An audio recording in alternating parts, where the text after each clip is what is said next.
حضرت ملکul موت آئیں گے، روح قبض کریں گے اور روح قبض کر کے لے جائیں گے۔ اتنا آسان نہیں ہے جتنا بولنے میں آسان لگتا ہے، وہ بڑا مشکل مسئلہ ہے۔ حدیث پاک میں آتا ہے نا کہ بندہ جب مرنے لگتا ہے بندے کو اتنی تکلیف ہوتی ہے، جیسے آپ مرغا ذبح کرتے ہو، اگر اس کو باندھ کر کے نہ رکھو مرغا چھٹ پٹاتا ہے، اگر فرشتے موت کے وقت میں بندے کو باندھ کر کے نہ رکھے تو بندہ بھی چھٹ پٹانے لگ جائے، لیکن اس وقت فرشتے اس کو باندھ کر کے رکھتے ہیں۔ موت کا وقت کتنا سخت ہے۔ حضرت عمرو بن عاص رضی اللہ تعالیٰ عنہ ہمیشہ کہا کرتے تھے کوئی مرنے والا بندہ مل جائے میں پوچھوں کہ موت کے وقت کیسا لگتا ہے۔ حضرت عمرو بن عاص رضی اللہ تعالیٰ عنہ کے انتقال کا وقت آیا، بیٹے آ گئے، کہا ابا جان آپ ہی بتا دیجئے موت کے وقت کیسا لگتا ہے۔ حضرت عمرو بن عاص نے کہا بیٹا کیا بتاؤں، ایسا لگ رہا ہے جیسے آسمان میرے سر پہ ٹوٹ پڑا ہے اور سوئی کے ناکے کے برابر جگہ ہے جہاں سے میں سانس لے رہا ہوں۔ بندہ جب مرنے لگتا ہے نا اس کی کیفیت کیا بنتی ہے۔ ایک روایت میں آتا ہے 1000 تلواریں ایک ساتھ میں ماری جائیں تو اتنی تکلیف نہیں ہوتی ہے جتنی موت کے وقت تکلیف ہوتی ہے۔ اللہ اکبر کبیرہ، جب بندہ مرنے لگتا ہے آسمان سے ایک سیڑھی اترتی ہے، شرح الصدور بشرح القبور میں حضرت امام سیوطی رحمت اللہ تعالی علیہ فرماتے ہیں اس سیڑھی پر حضرت ملکul موت آ کر کے بیٹھ جاتے ہیں، فرشتے ہوتے ہیں مرنے والے بندے کو گھیر لیتے ہیں۔ اللہ اکبر، اب روح کو جب نکالا جاتا ہے پاؤں کی طرف سے روح جب کھینچی جاتی ہے، ایک بات یاد رکھنا، روح جب تک حلق تک نہ آ جائے تب تک گنہگار توبہ کرے توبہ قبول ہے، کافر ایمان لائے ایمان لانا قبول ہے، لیکن روح جب حلق میں آ جائے تو توبہ بھی قبول نہیں ہے۔ اگر کوئی ایمان لائے تو ایمان لانا بھی قبول نہیں ہے۔ اس کی وجہ یہ ہے کہ روح جب حلق میں آ جاتی ہے تو بندے کی دنیا کی آنکھیں بند ہو جاتی ہے اور بندہ آخرت کو دیکھنے لگ جاتا ہے، اور جب آخرت کو دیکھ لیا تو نہ توبہ قبول ہے نہ ایمان قبول ہے۔ اسی لیے میں کہتا ہوں اس سے پہلے کہ روح حلق میں آئے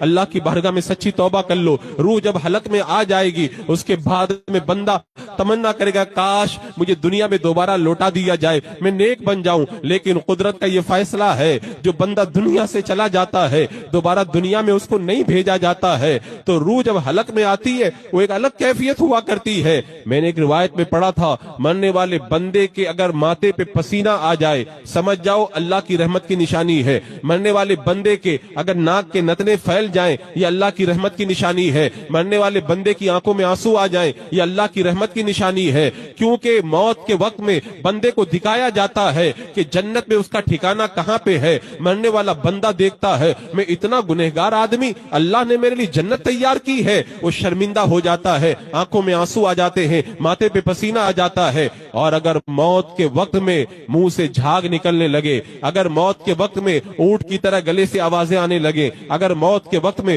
چہرے کا رنگ اڑ جائے، یہ اللہ کی عذاب کی نشانیاں ہیں۔ عزیزان مکرم، حضرت ملکul موت جب روح کو قبض کرتے ہیں اور پاؤں کی طرف سے روح کو کھینچا جاتا ہے اس وقت بندے کی کیا کیفیت بنتی ہے۔ حضرت انس رضی اللہ تعالیٰ عنہ نے فرمایا اس دن کو کبھی مت بھولنا، وہ دن آپ کو بھی آئے گا اور مجھے بھی آئے گا، اس سے پہلے کہ وہ دن آئے اللہ کی بارگاہ میں سچی توبہ کر کے رب کی بارگاہ میں حاضر ہو جائیں۔ میرے نوجوان یہاں پر موجود ہیں، میں خاص طور سے نوجوانوں سے کہنا چاہوں گا آج نوجوان طبقہ موبائل کے فتنے میں گرفتار ہو کر جس طرح سے تباہ و برباد ہو رہا ہے، اگر وہ بربادی سے نکلنا چاہے اس کا راستہ یہی ہے وہ اپنی موت کے وقت کو یاد رکھے۔ جب موت کا وقت یاد رہے گا نا بندہ گناہ نہیں کرے گا۔ عزیزان مکرم، ایک شخص کا انتقال ہوا، بابا جی نے جنازے کی نماز پڑھائی اور نماز پڑھانے کے بعد میں نوجوانوں سے کہا رک جاؤ میرے ایک سوال کا جواب دو۔ نوجوانوں نے کہا کیا ہوا؟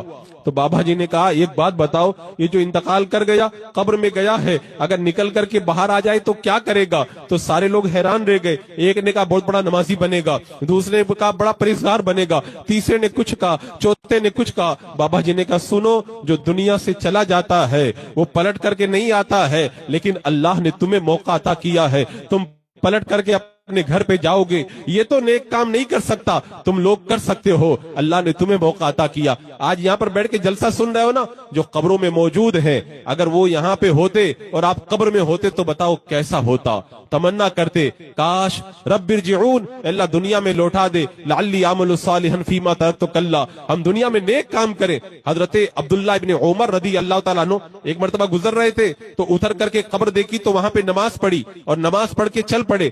غلام غلام نے کہا حضور بات سمجھ میں نہیں آتی, آپ جا رہے تھے اتر پڑے اور نماز پڑھ کے چل پڑے. آپ نے کہا جب میں قبر کے پاس سے گزرا تو مجھے یاد آیا مرنے والا بندہ تمنا کرتا ہے کاش 2 رکعت نماز کا موقع مل جائے. میں نے سوچا اس کو تو موقع نہیں ملا, اللہ نے مجھے تو موقع عطا فرمایا ہے تو میں تو موقع کا فائدہ اٹھاؤں, تو میں نے اسی لیے اتر کر کے یہاں پہ 2 رکعت نماز پڑھ لی ہے. عزیزان مکرم, تو حضرت انس نے کہا موت کے وقت کو ہمیشہ یاد رکھنا.